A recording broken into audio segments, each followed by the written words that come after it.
Hey everybody, welcome back to Airsoftology Mondays, the show that answers your questions, helps you out in a pinch, and also reminds you to call your mother if you can. I'm your host, Jonathan Higgs. That's right. It was Mother's Day this last weekend. I know it's not Airsoft related, but come on, guys, especially you guys out there and gals, call your mom.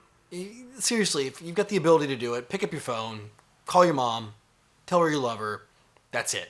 Just finish it off. That's my PSA for the day. Anyway, welcome back to the Q&A show. This is the show where you guys ask the questions in the comment section below and you vote up your favorites and I answer them and put them on the next show, which is this one, and I'll answer these on the next one. Also, if you guys have a favorite YouTube channel that you love to watch that's Airsoft related, put that down there as well. Recommend it. It can even be your own channel. I do allow shameless self-promotion here because heck, we're all here to try to grow this Airsoft community, so put those down there below. Also, before we get into the questions here, don't forget I've got Corgi patches and Airsoftology logo patches and this Shruggernaut guy here, and even some more cool patches for sale on the web store. In fact, I'll just, you guys can't see, get like, this is one of the little Chinese New Year ones.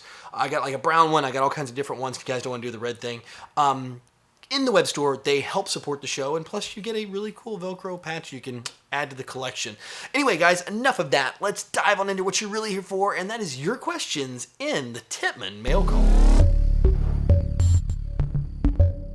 Maddox Larkin writes, first time asking here, what is the benefit of paying $300 for some kind of name brand BDUs versus paying $30 at the local Army surplus? Why do people pay the money on these things when the sport is so hard on clothing?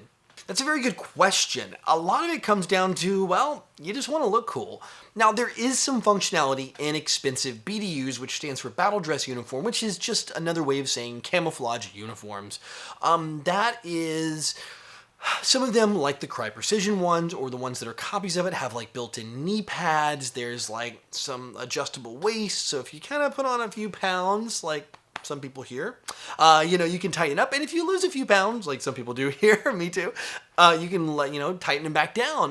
There are some features, and there's also some stretchy parts. There's some benefit, but at the end of the day, that $30 set of BDUs at the surplus store is going to work just fine out there playing Airsoft. In fact, I have quite a few cheapy BDU sets from the surplus shop I wear just because everybody's wearing like the multicam Cry stuff. So I just grab some like cool old desert stuff from like, the Iraq War and throw that stuff on, the 3-color, the DCU stuff, and run it sometimes. Or the old school woodland stuff. I love the old school woodland stuff. And just get some, like that. Go cheap. Have something. Throw it on there.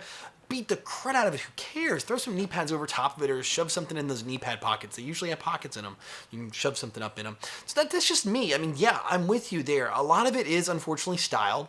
People want to look cool. They want to go, hey, look at my $300 set of Cry Precision uniform or whatever with all the expensive stuff on it. You can drop $300 if you want to. I did have a set of those. I've gotten rid of all my Crys, actually. It's funny you say that. Most of my stuff now is either LBX, the Assaulters uniforms. They're kind of mid-priced. I've got those in Ranger Green and a couple like in gray, a couple colors that are usually hard to find in BDUs. Then I've got some standard BDUs in the setup. Yeah, so I did the same thing now. I've kind of shed the really expensive stuff. Anyway, that's my thought, and I want to know, what do you guys use? Do you use the expensive Cry stuff? I used to have a bunch of it. Or do you run the cheapy stuff, or you just run like blue jeans and like a flannel shirt in the wintertime or a t-shirt in the summer? Let me know in the comment section below. James Mack writes, how often should I lube my AEG? Now, a gas gun, there's kind of maintenance. Every few games you're going to maintain it or lubricate it or whatever. But to actually do a full lubrication job on your AEG, I usually don't do that except for about once a year. If it's one that I use heavily, but it's kind of like my go-to gun that I take out to a lot of games. And it also depends on your use. If you're using this thing like every weekend, like 2 days a weekend, you're probably going to get that thing worked on every 4 or 6 months. That probably is a smart thing to do, to take it to your local shop, or you do it yourself, do a little cleanup on the inside, clean it out, all that stuff. Then every year you might want to get that motor cleaned out. There's a lot of gunk that builds up in the motor. Or think about, depending on how many shots you've made, replacing that motor. They're usually good for like 30 to 50,000 rounds, I think, around that range. Depending on the motor, they'll start to kind of lose their umph. And you can do some replacements on them, like replace the brushes. I'm not going to go too deep into that. But For lubing your gun, I would say on average, the average airsoft player, I would say do it once a year when the season comes back around to start off.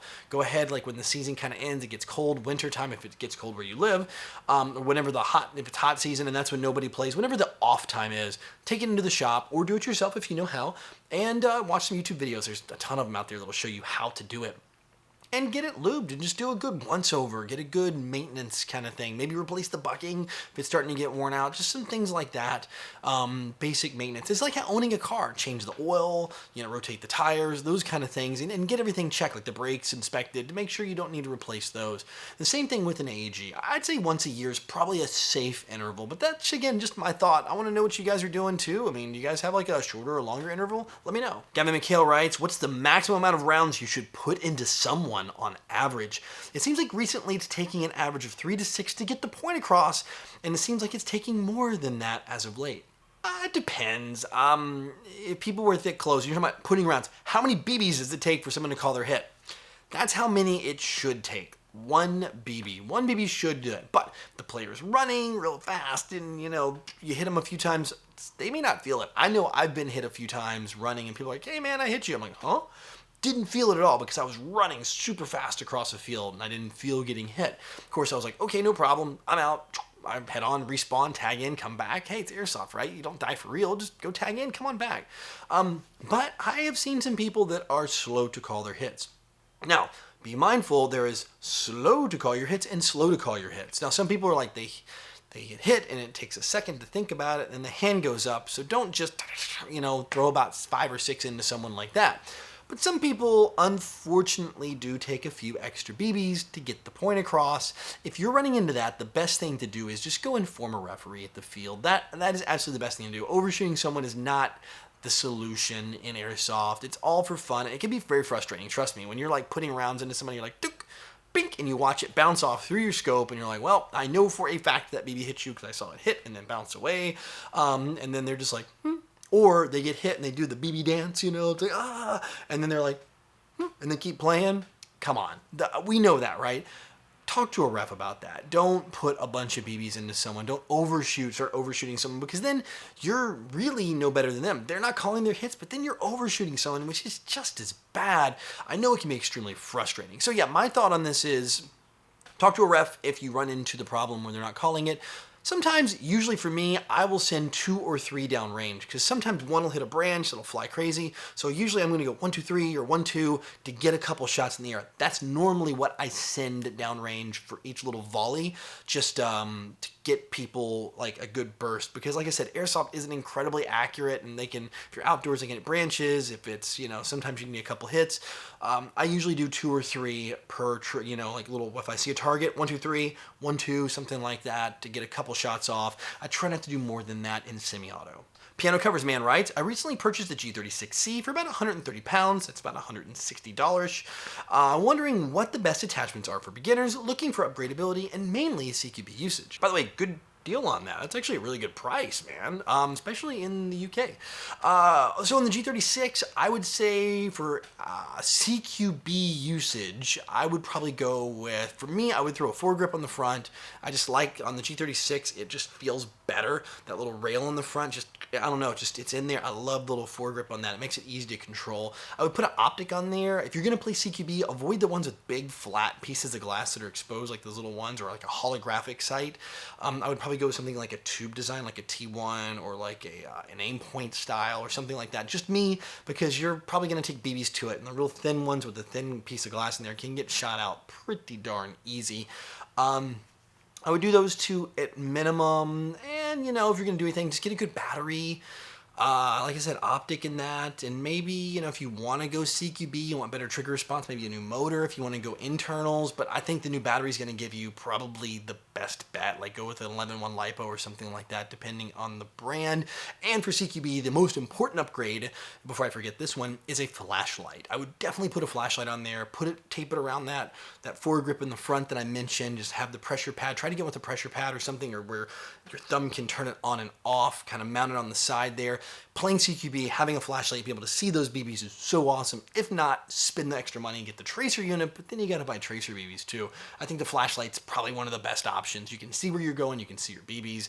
It's kind of like the poor man's tracer, and I put them on every CQB gun. So those are my upgrades for CQB specific, especially to the gun you're using. And hey, I hope it all works out for you. And of course, it's your gun. You can go crazy with it. But those three things should be pretty affordable, except for the optic. You can go really affordable on the flashlight and the foregrip. They should be pretty inexpensive. Optic, you can go crazy, but since it's CQB, I would not go too expensive. Go with something red dot, non-magnified.